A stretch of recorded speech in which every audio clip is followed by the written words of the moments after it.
It's 10 o'clock. This is Sky News at 10, live from Downing Street, after one of the most remarkable political returns of recent times. Politics is a team enterprise. I've decided to join this team because I believe Rishi Sunak is a good Prime Minister. Rishi Sunak hails David Cameron's arrival, but the opposition says it shows there's little substance to his claims of change. Cast out the controversial Suella Braverman as the Prime Minister reworks his image for the election to come amid anger from the Conservative right. Thank you very much.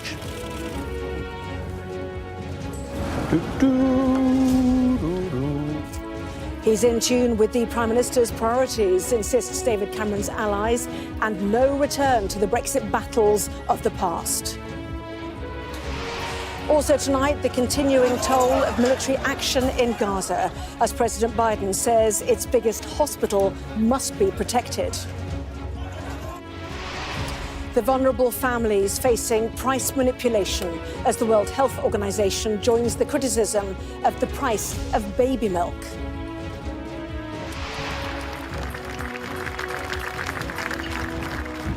Football royalty, how Manchester and the game's biggest names said farewell to Sir Bobby Charlton. And we'll take a first look at tomorrow's front pages. That's coming up in our press preview from 10:30 right through to midnight.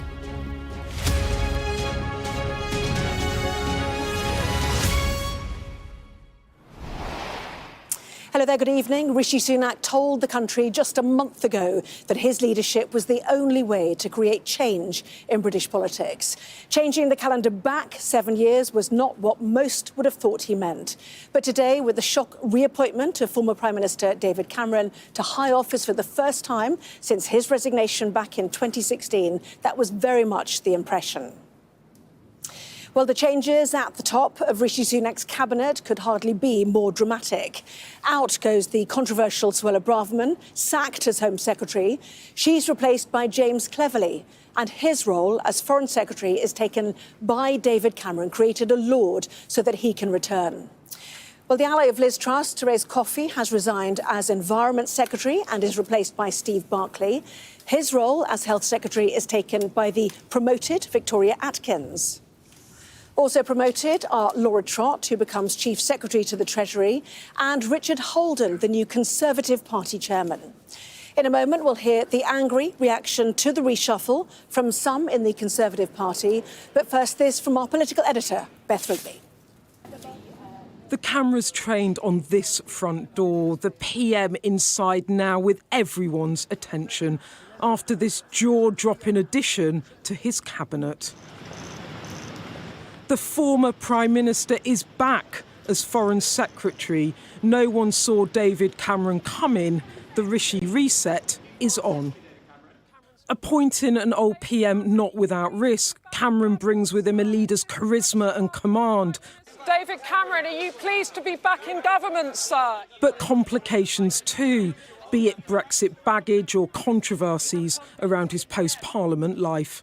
Of course, I've disagreed with some individual decisions, but politics is a team enterprise. I've decided to join this team because I believe Rishi Sunak is a good Prime Minister doing a difficult job at a hard time. I want to support him.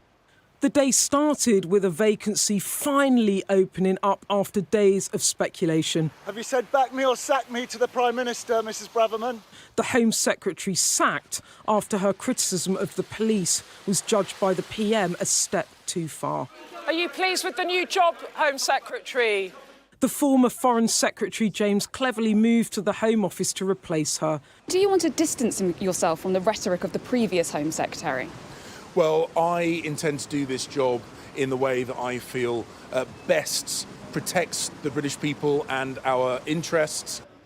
Also out, Therese Coffey, the former Deputy PM to Liz Truss, as Mr Sunak finally put together a cabinet in his own image. Victoria Atkins moved to the health brief, rising star Laura Trott, the Chief Secretary to the Treasury, and Steve Barclay, the new Environment Secretary.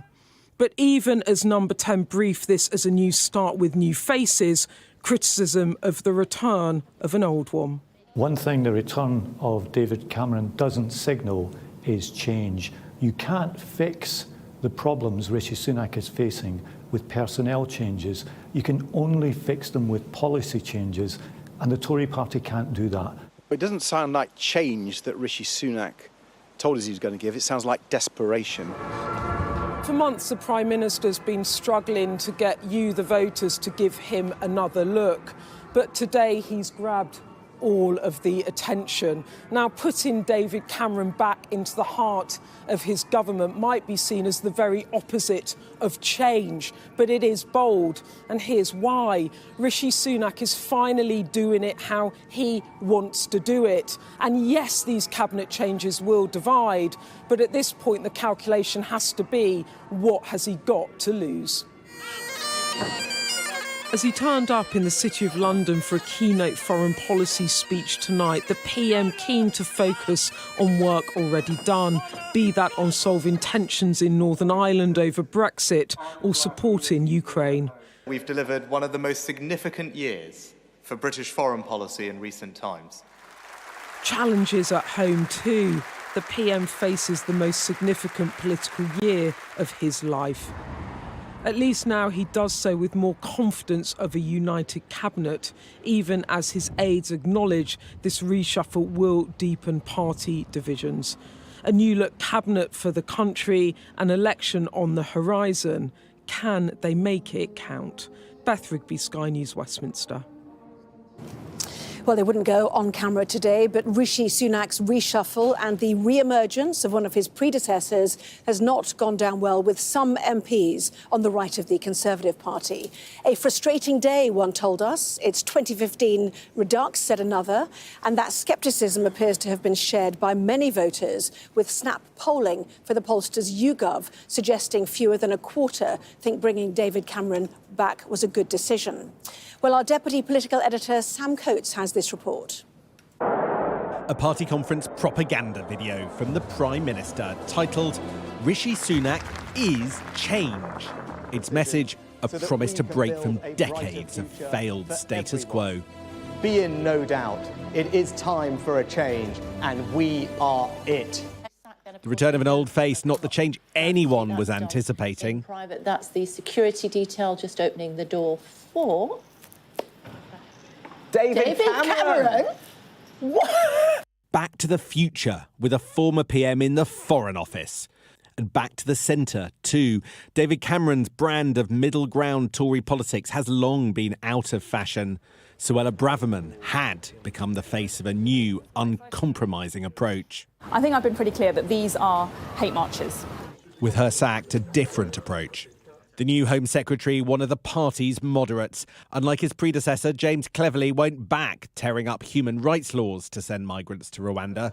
This all a shift that delights some on the backbenches. Rishi Sunak is determined to lead a government that doesn't go off into the wilder shores of politics, that he is representing all Conservative traditions in his cabinet.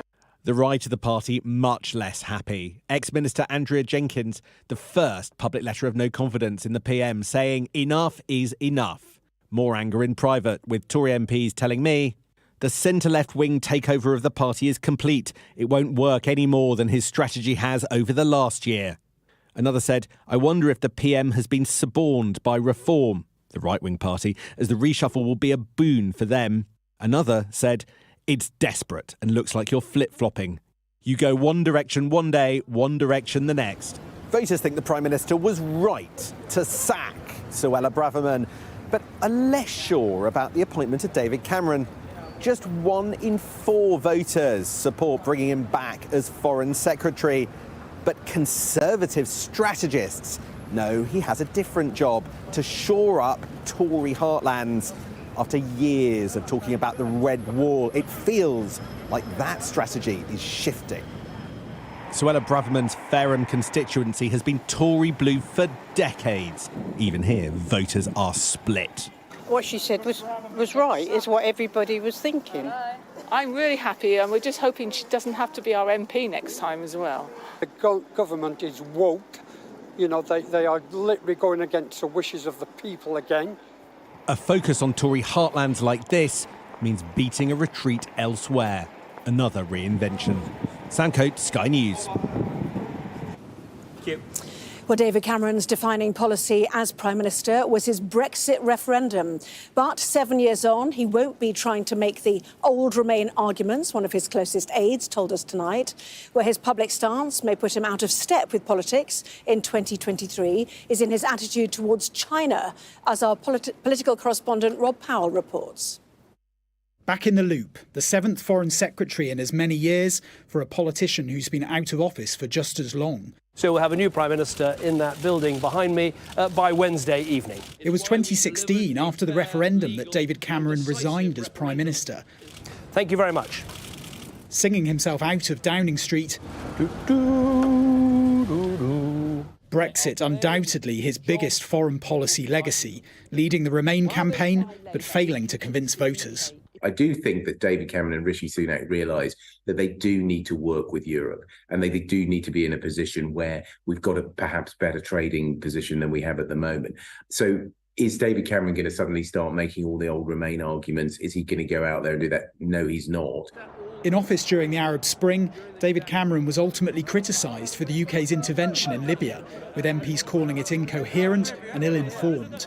On Asia, too, the world has changed since he shared a pint with the Chinese premier and held a golden era in relations. These days we have a much greater awareness of the security risk posed by China. So I think people will want to hear the assurance from David Cameron that we're not signalling a return to the sort of approach that we saw previously. Back home, David Cameron criticised the axing of the HS2 rail line to Manchester last month, and he became embroiled in a lobbying scandal after taking a job for the billionaire Lex Greensill and approaching ministers about his now-defunct financial services firm. There are multi-billion-dollar lawsuits all over the world related to Greensill, and each one of these is going to involve lots of sort of additional information that's going to come out about Cameron's role. Sniffed at for hunkering down in a luxury shepherd's hut to pen his memoirs while Parliament grappled with Brexit, Lord Cameron now has another chapter to write. His closing words to MPs in 2016 now seeming somewhat premature. After all, as I once said, I was the future once. Rob Powell, Sky News in Westminster. Well, we heard from her a little earlier, and our political editor, Beth Rigby, is with me now. And Beth, one of the most controversial figures in recent years, was fired today, and we're barely talking about her. It shows what seismic changes Rishi Sunak brought in today. That's right, Anna. I mean, there has been mixed responses around this reshuffle. Obviously, some on the right of the party deeply unhappy, not least Andrea Jenkins, who has publicly published her letter of no confidence in the Prime Minister. Then on the other side, the One Nation centrist Tories, led by Damien Green, saying they're very happy with all of it. But what everyone can agree on is this was bold. This was a Prime Minister that looked like he was being bounced by different wings of the parties, put upon by a Suella Braverman figure or a Liz Truss figure, indeed, taking back control, shocking us all, really, surprising us, seizing the initiative, maybe taking the adage that victory in a wartime state, that surprise can lead to victory. I think that was the kind of motive of it. And if I take you to how Downing Street think about it tonight, one insider saying to me, we're happy with how today went. We saved the surprise. We've got a strong, united team, and that will contrast strongly with Labour on Wednesday now, because if we look forward into the week, there will be, of course, that discussion on Wednesday, potentially an amendment tabled about arguing for a ceasefire, voting for a ceasefire. There's a massive split in the Labour Party on this. But look, Anna, this is not the end of the matter. You started off asking me about Suella Braverman, and she seems to have cleared the pitch for now to make way for David Cameron. But on Wednesday, we might see her make an intervention around the King's speech. She might be out of cabinet, but she will be very loud from the backbenchers. But I think the big picture here is this is the attempt of a Rishi reset number 3 following a failed conference speech, if you like, and an underwhelming King's speech. Now he feels that he can at least take the risk, nothing left to lose. The big question is, does this new look cabinet complete with the old guard of David Cameron? Does it help shift the polls? Fascinating week ahead. Again, Beth, thank you very much indeed. Well, President Biden has told Israel tonight that Gaza's biggest hospital must be protected. He was speaking after the World Health Organization said Al-Shifa Hospital was no longer able to function. Well, the warning follows the intense fighting which is continuing in northern Gaza.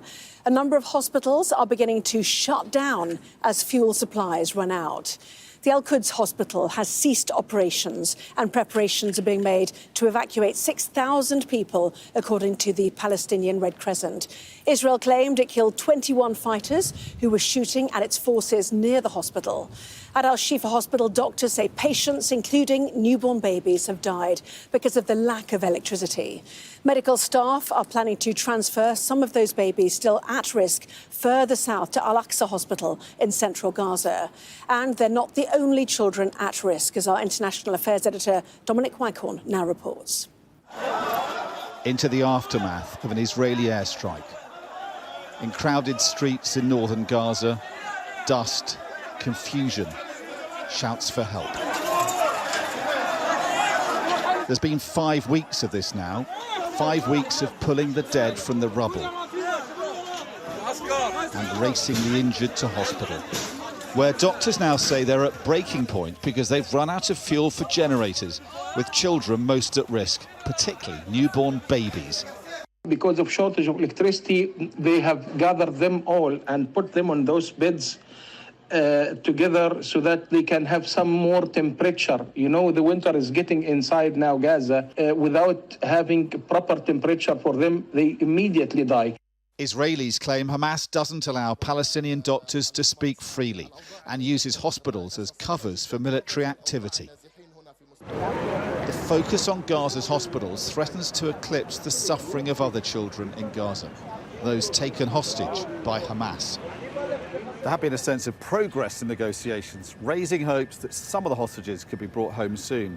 But with events in Gaza's hospitals over the weekend and Hamas's threat to pull out of talks because of them, things don't feel so optimistic now. This is 5-year-old Amelia Aloni. She's now missing, assumed kidnapped in Gaza. Here she's playing with her 3-year-old cousins, twins Emma and Yuli. Also missing, presumed taken by Hamas, along with their parents David and Sharon, and Amelia's mother Danielle. She sent a voice message saying that the terrorists are burning the house and that smoke is getting under the safe room door and that they don't think that they're going to make it and that they love us. That was the last Moran Aloni heard from his 2 sisters, the mothers of the 3 little girls. He worries the world is moving on now and not doing enough to help secure their release. It's inevitable that the focus will be on those that are getting hurt during the war. My family got hurt. And my only wish is that the world won't forget them. As always, the children are suffering most in this war. Some in the glare of cameras, others being held hidden from view. Dominic Waghorn, Sky News, Tel Aviv. For the past 6 months, Sky News has been highlighting the plight of many parents forced during a cost of living crisis to pay for the spiralling cost of baby milk. There's been an incredible response, including crowdfunding to the tune of tens of thousands of pounds. Now the World Health Organization has joined the criticism, telling us the formula milk makers are manipulating prices to exploit vulnerable families.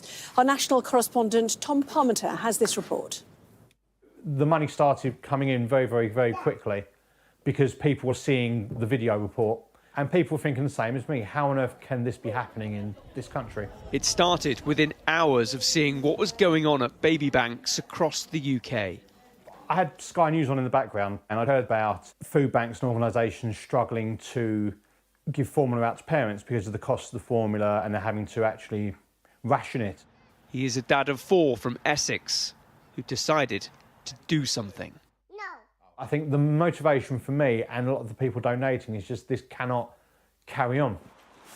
Simon's crowdfund has raised over £50,000, which is now helping families.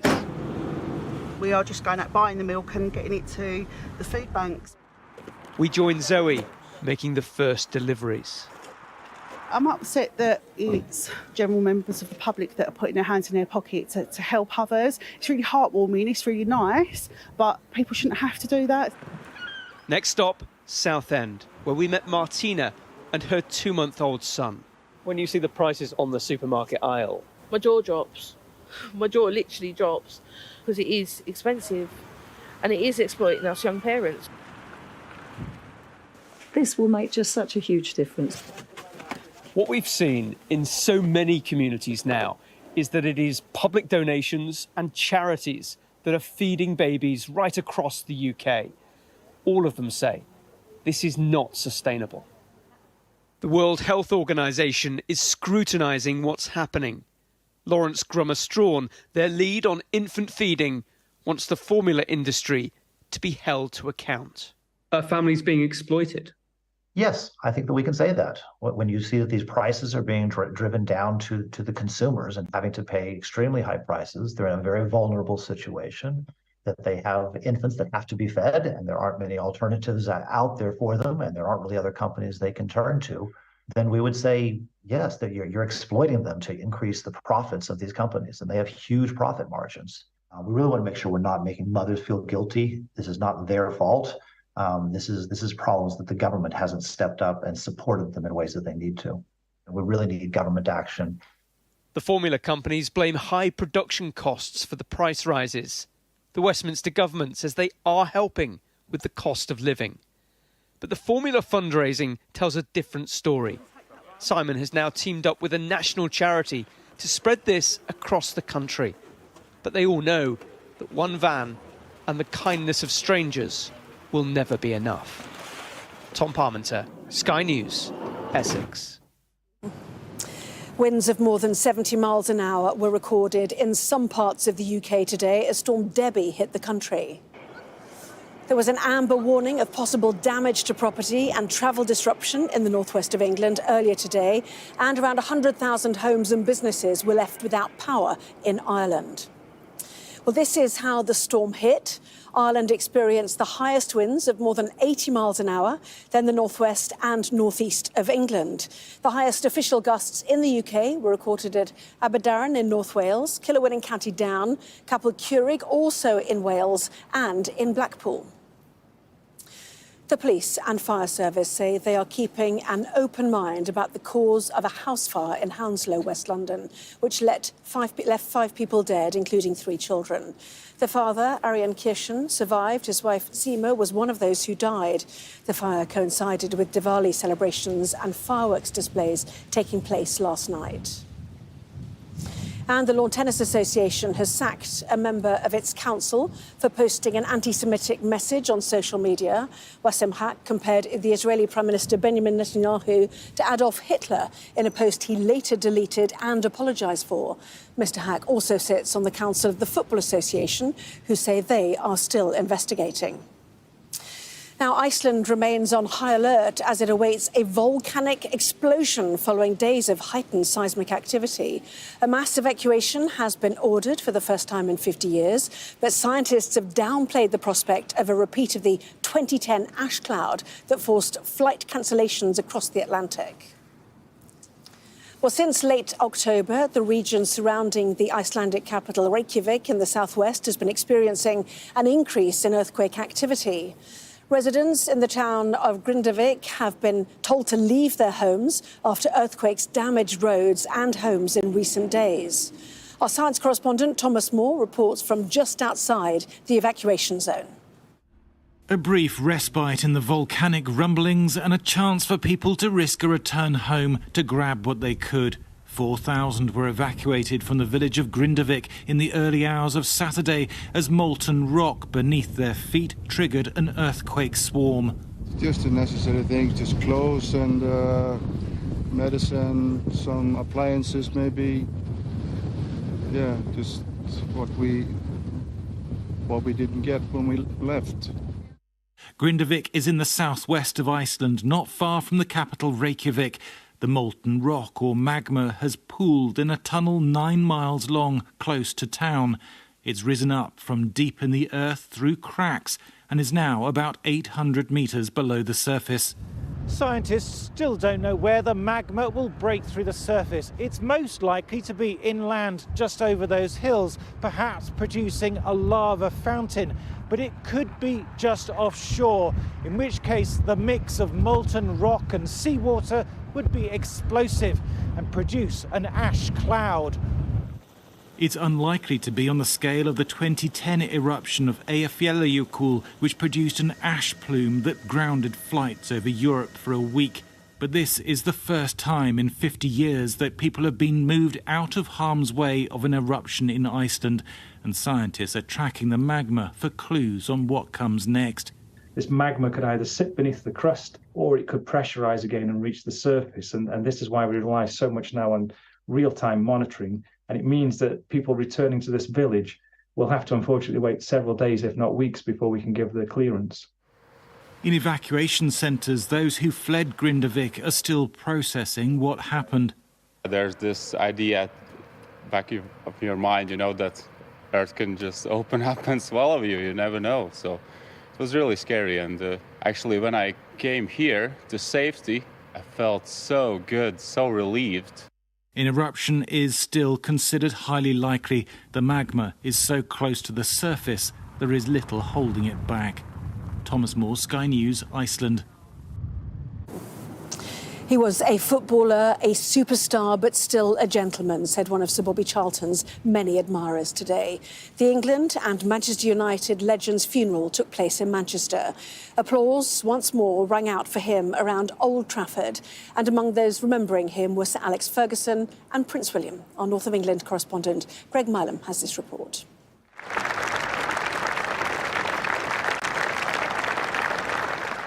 In the city where he made his name, at the stadium where he became a legend, one final appearance for Sir Bobby Charlton.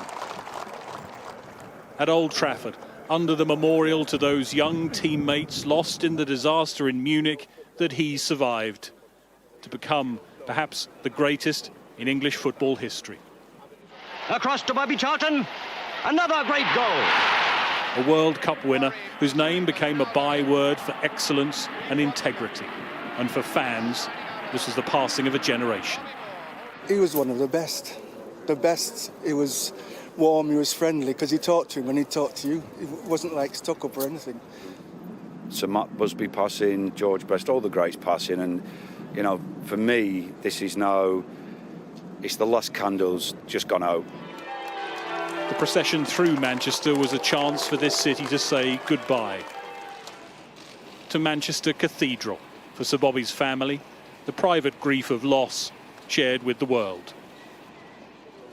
The great names of football and the world beyond paying their respects. To hear him described as a superstar who remained a gentleman, football's best and most revered ambassador. He's one of those people that is synonymous with the word football. You could go around the world. I remember as a young man, you'd travel anywhere and you could go to places where no one spoke a word of English, but they knew too. I just wonder what you made of that service. It was sombre, it was wonderful. I think his grandson did a fantastic job at that age. When we got there and speaking with such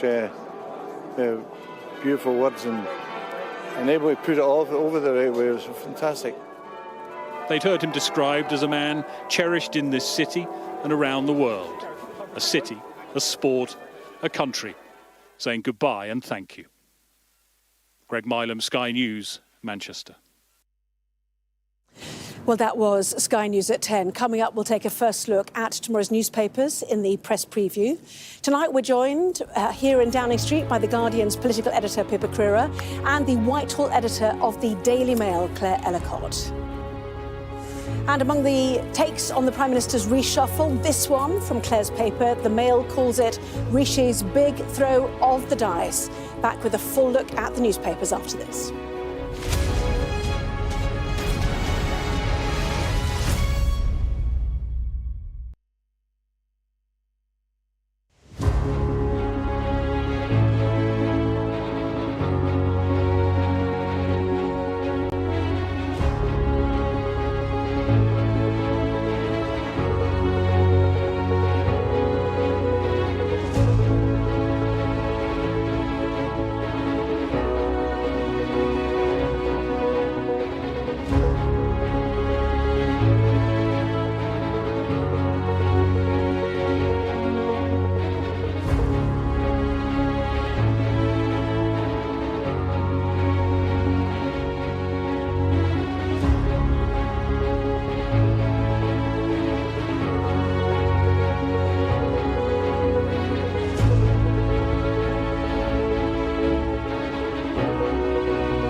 Well, this is Sky News. In just a moment, the press preview, a first look at what is on the front pages. First, though, a reminder of our top stories.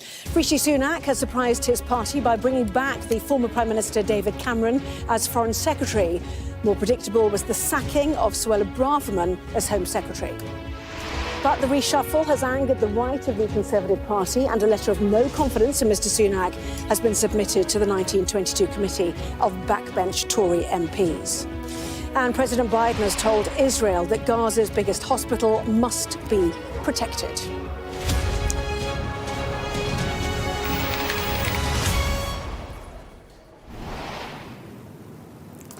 Well, hello there. You're watching the press preview, a first look at what is on the front pages as they arrive.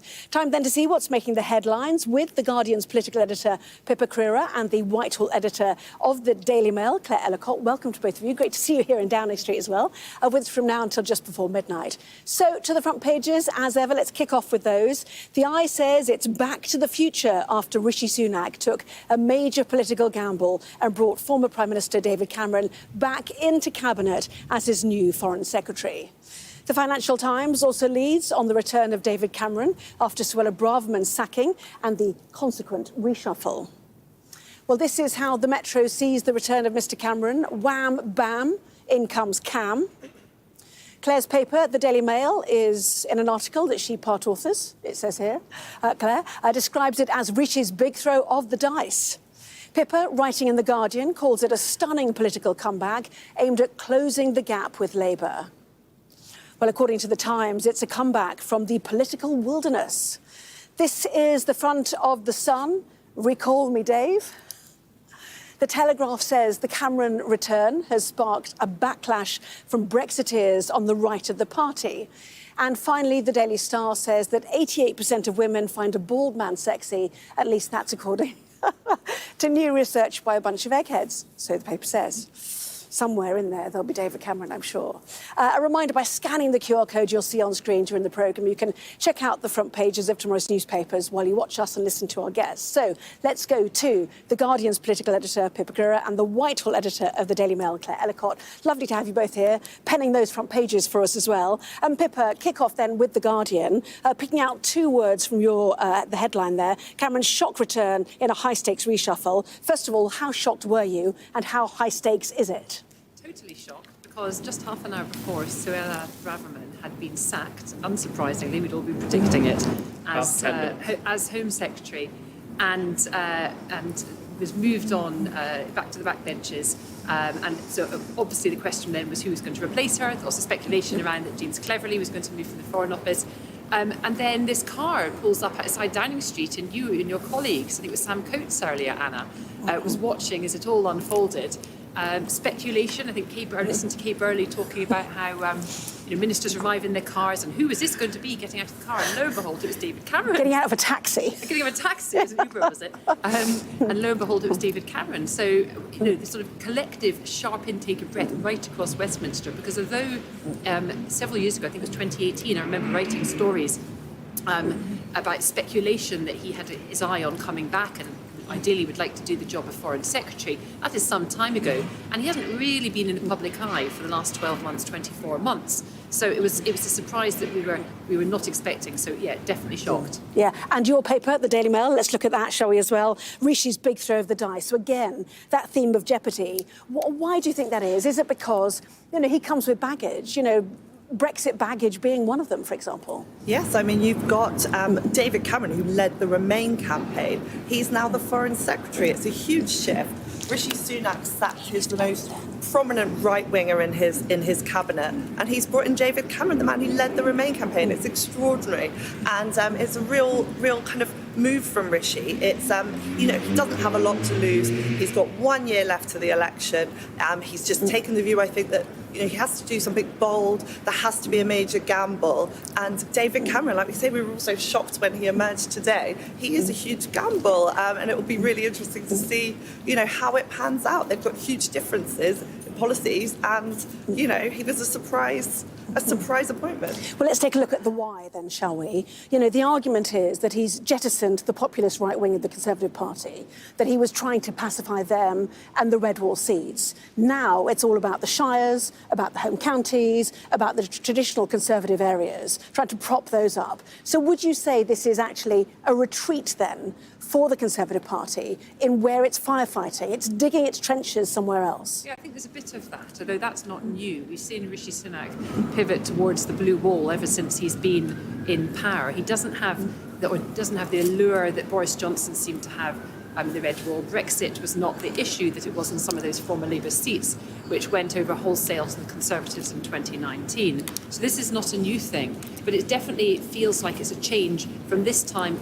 Is it only really a month ago when he was at Conservative Party conference, standing on the stage, promising to be the change candidate and distancing himself from 30 years of political consensus, saying he wanted to overturn it. Lo and behold, 5 weeks later, he brings back a former Prime Minister who was in charge of the Conservative Party for 12 of those years and Prime Minister for 6 of those years, a big chunk of time, and quite clearly drops the strategy of being the change candidate, obviously recognising that it was fairly incredible when your party had been in power for 13 years to try and present yourself as something new when up against Labour at the next election. Yeah, that was always possibly a tall order, possibly more so now. If we take a look at the eye with that theme, back to the future. It's what many commentators have said today. Yes, I mean, you've got David Cameron's just the really interesting appointment. That he was a successful Tory leader. He won elections. He knows how to win elections. Bringing him back in also brings some of the moderates in the Tory party who were feeling slightly alienated by people like Suella Braverman's, rhetoric around homeless people and around the protests. I think he really needed to sort of bring someone in to maybe counter her. But I think David Cameron obviously is a surprising person to have brought in.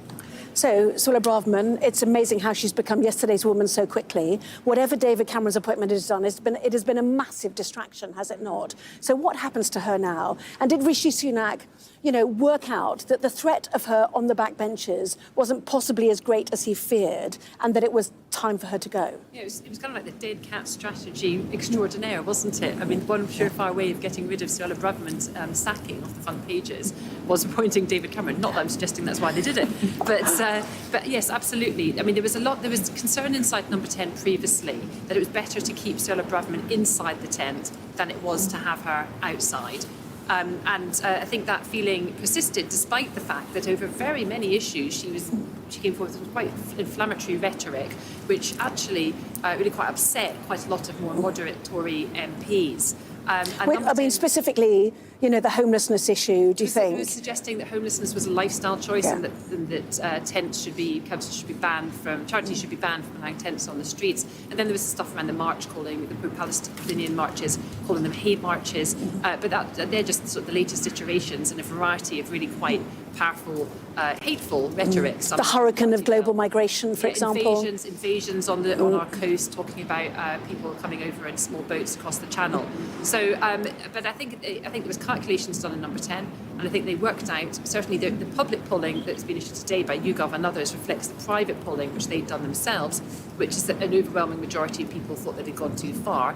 And she was in danger, had already retoxified the Conservative Party and the Conservative Party brand, which obviously has been buffeted over the last few years anyway. And they calculated that it was better off having her outside, that the so-called rebellion, the so-called rebels, was small in number and their minds would be focused by the impending general election, that they may well try and cause some trouble, but it was unlikely to be enough or sufficient enough to really put Sunak in danger, to put Sunak's position in peril. And the calculation was it was better to have her out after all. Yes, and if we take a look at the Financial Times, they pick up on things that are happening later this week, not least the Rwanda policy. Their paragraph says Sunak faces a new clash with hardline colleagues when the Supreme Court rules on Braverman's plan to send asylum seekers to Rwanda. If it is deemed unlawful, she's expected to renew calls for Britain to quit the European Convention on Human Rights, which is always something coming this week, isn't it? So what happens now to the right wing of the Conservative Party, who can already coalesce around something tangible this week? Well, I think that was one of the factors in sacking her when Rishi Sunak did, because on Wednesday we get this ruling, And had it, there's the feeling in government, there's a lot of pessimism that it won't actually go in the government's favour. If that's the case, Suella Braverman could have used it as a way of quitting to further her leadership ambitions. This is the thinking in Downing Street, and saying, we need to quit the ECHR. There's no way, we can carry on like this. There is no way we can stop the boats without doing it. So the idea, I think, behind the Downing Street thinking today was to get rid of her today. So if she couldn't kind of resign on Wednesday as a bit of a martyr. And you're right that the right wing of the party will coalesce around her, and they will do now. There is the kind of debate about how many people we're talking about. Some people put it up to 50, MPs who would back her. Others put it as low as 6 or 7. It's not quite clear. We've only had one person, Andrea Jenkins, to have put in a no confidence letter. Yes, because Rishi's been a year, they now can. Is that the point? Yes, and so the ruling on Wednesday will be really interesting, and it'll be a real moment for Rishi Sunak to decide where he takes the party, because we know he doesn't want to take the UK out of the ECHR, and we know that a lot of the members of his cabinet, not least Cameron, don't want that to happen either. So it looks like that policy is probably dead in the water, but it does give the right wing of the party something to kind of fight for. Well, that's the question now, isn't it? What is the Conservative Party now? Many people suggesting that David Cameron wouldn't junk all the appointments he currently has for sort of 4 or 5 months in office. So it does look like the election will be in the autumn next year. But who will be presenting, what will the face be of the Conservative Party, in the fight against Sir Keir Starmer's party? Well, it'll have to be Rishi Sunak. He's the Prime Minister and he still outpolls his party. But do we know what he stands for now? Well, I mean, it looks like if today is anything to go by, it's a much more moderate face than we've seen previously, even if his natural inclination on social issues is more traditional than David Cameron's, and I think it is. I think he's recognised that elections are won in the centre ground, and flirting with the right is not going to bring him sufficient votes in order to win the next election. And of course, it's not just David Cameron, it's also keeping James Cleverly, a fairly emollient, fairly moderate figure in the Conservative Party, as Home Secretary, or moving him to Home Secretary rather, and it's keeping Jeremy Hunt, crucially, as Chancellor. There's been lots of speculation around about Jeremy Hunt's future, particularly because of the pressure that he's coming under from Conservative MPs to cut taxes at the autumn statement of the budget going into the general election. So far, he's resisted that and said we need to concentrate on the economy first. We need to drive down inflation. That would be the best tax cut for people, and only then can we concentrate on cutting income taxes or any other taxes, business or whatever. But that needs to be the priority. That's gone down really badly with some in the party, particularly on the right. But by sticking to that line, by putting out a press release today, Downing Street confirming that Jeremy Hunt was going to remain in post. They don't normally do that. They announce who's been appointed and who's been sacked. It shows that he has the Prime Minister's support, and hopefully from their perspective, will put an end to those rumours. But it says quite a lot about the complexion of the Conservative Party going forward. OK, fascinating. And not long to wait for that spending review either. Plenty more still to come. We will take a look through more of the newspapers coming up, and also the family fans and the football stars united in tribute to Sir Bobby Charlton.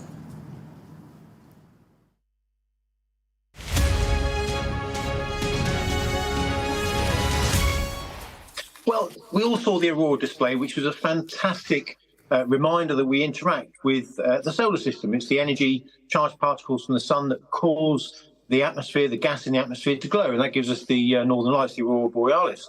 Steve is a little bit more rare. It is related to the Northern Lights by way of the activity from the sun, but it appears as this kind of surreal streak of light across the sky. Sometimes it appears purpley pink in colour, and sometimes, in particular last night, it appeared to be quite white.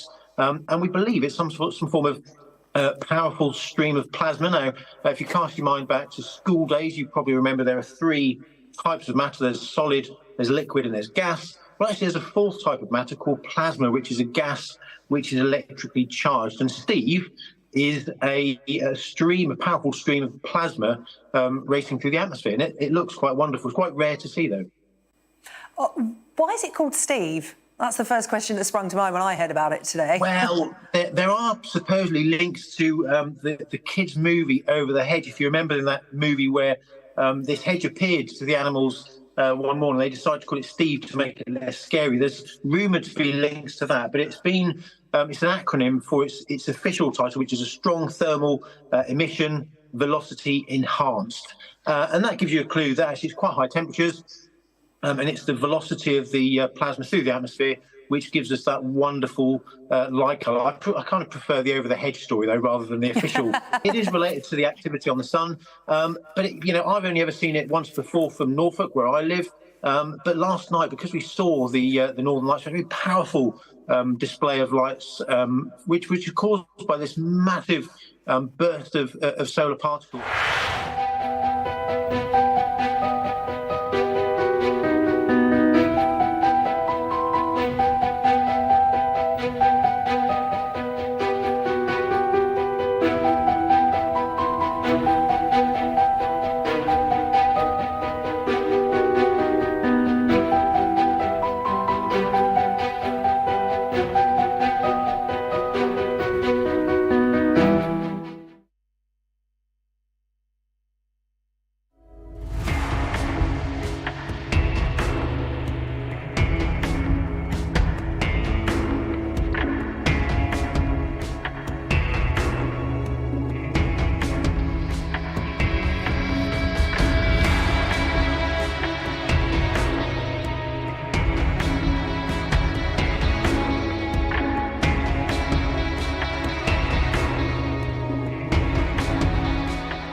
Five of us have made it out of the car.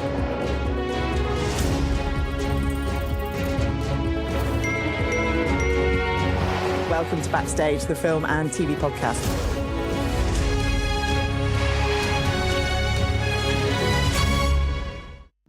Well, welcome back. You are watching the press preview. With me once again, The Guardian's political editor, Pippa Crerar, and the Whitehall editor of the Daily Mail, Claire Ellicott. Welcome back to both of you. We've talked about David Cameron and Suella Braverman, and we've talked about, briefly, the new Home Secretary, James Cleverly. The job doesn't get any easier, does it? We saw what happened at the weekend with the Palestinian marches and the right-wing trouble. But let's also talk about the Rwanda plan in more detail. Suggestion is it needs to go ahead, even if it means leaving the ECHR, Claire. So the problem still looms large, is what I'm trying to say. Yes, I mean, this is huge for the government. This is essentially one of Rishi Sunak's key, it's one of his 5 pledges, and it's essentially what his entire election campaign hinges on. If he can't stop the boat, I don't think the Tories are going to be able to convince people that there is a reason to vote for them. So Wednesday is going to be a huge plank of that. The idea is, the Rwanda scheme is to act as a deterrent to stop migrants crossing, and the government will get the Supreme Court decision on whether or not that can go ahead. We have Robert Jenrick tonight saying that, the immigration minister saying that it will have to go ahead, no ifs, no buts. There's lots of different ways to achieve that, and it's not clear whether they would have to rejig the treaty or whether they would have to, come up with some way of words around it that would help them, or use other countries as safe countries, if the government does lose this case. But it's going to be a huge problem for James Cleverly.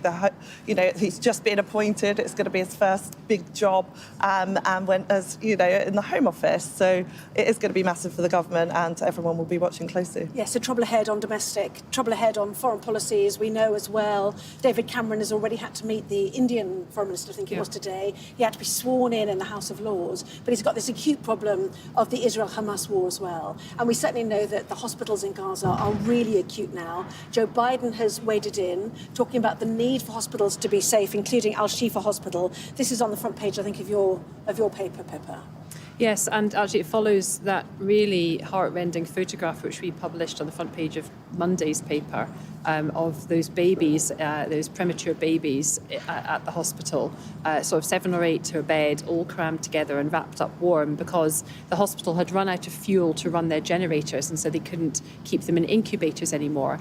And it was one of the most, I think, awful images of this conflict. And we've heard some horrendous stories both from Israel and from Gaza. But seeing those innocent lives, those tiny babies who had, this is nothing to do with, I think really brought it home. And we're reporting on the front page of tomorrow's paper that Israeli forces have reached the gates of the hospital, which is, of course, Gaza's largest. But it's not just those dozens of babies remaining trapped inside. There's hundreds of other people as well. And there was suggestions from doctors that they had to move away people from the windows because anybody that walked past was potentially a target for an Israeli sniper. Of course, what the Israelis say is that the hospital is being weaponized by Hamas, who are well known for using civilian infrastructure to hide behind as a headquarters for some of their senior commanders, which is why it's apparently a target for the Israelis. But there are lots of people in there that are incredibly vulnerable, that have been, probably hundreds that were ill anyway before the attacks, before the bombings even took place. And across Gaza as well, other hospitals too are under so much pressure. It really is a desperate situation. Yeah.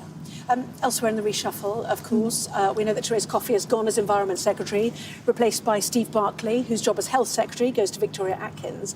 But your paper's picked up Esther McVey, former TV presenter, obviously still does a bit of it now, as we know. Why have you picked up on her? Is she the sort of the last right-winger standing? Is that the way to describe her? Well, I think that's fair. So Rishi Sunak obviously got rid of his most right-wing member of the cabinet with Suella Braverman, and the right of the party, are not happy about that. We've already seen, as you mentioned, Andrea Jenkins putting in a letter of no confidence. There's a group around Suella who are not happy about it. And so putting in Esther McVey is something of a sop to the right of his party, which otherwise might look, as you say, James Cleverly's quite moderate, David Cameron's a Remainer. You have Esther McVey, who's come in as the Minister for Common Sense, she's being known as. She's there to sort out the wokery in the civil service, and she's going to, hopefully, she's going to be a member of Cabinet, she's going to be attending Cabinet, so she will have a prominent voice around the table. She'll be able to voice her opinions on, for the right of the party, stand up for them, and it will serve Rishi Sunak, no doubt, as a way of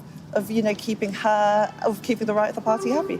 Well, David Cameron making the front pages certainly tonight, but the person who would, I guess, if today's reshuffle had not happened, Sir Bobby Charlton, laid to rest, the world of football, paying tribute at his funeral today, the legend that is Sir Bobby. Let's take a look at the weather.